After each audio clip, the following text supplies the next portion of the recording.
நீங்கள் ஒரு ஃப்ரெண்ட்ஷிப்பில் இருந்தோ இல்லை ஒரு ரிலேஷன்ஷிப்பில் இருந்தோ பிரேக்கப் பண்ணுறீங்க அப்படின்னா நீங்கள் யாரோட பிரேக்கப் ஆகுனீங்களோ அவங்கள பற்றி யார்கிட்டையும் குறையோ இல்லை அவங்க செய்த தவறுகளையோ பற்றி பேசாதீங்க.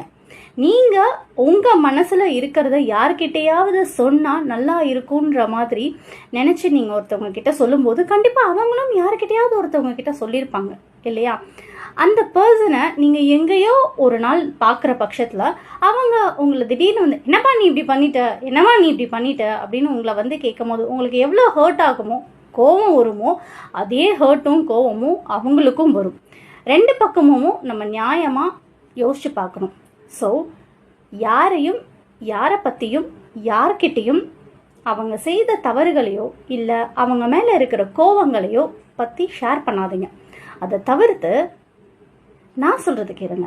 அவங்க உங்களுக்கு எவ்வளவோ நல்ல விஷயங்கள் பண்ணியிருப்பாங்க, உங்களை சிரிக்க வச்சுருப்பாங்க, நீங்கள் கவலைப்படும் போது உங்களுக்கு ஷோல்டர் கொடுத்துருப்பாங்க, அதெல்லாம் ஷேர் பண்ணுங்கள். அந்த மாதிரி பண்ணும்போது ஒரு உங்களுக்கே ஒரு புதுசான ஒரு தெளிவு இருக்கும், ஒரு தன்னம்பிக்கை உங்களுக்குள்ளே பிறக்கும். ஓகே, நம்ம இதெல்லாம் கடந்து வந்திருக்கோம்ல வாழ்க்கையில் அப்படின்னு. ட்ரை பண்ணுறீங்களா?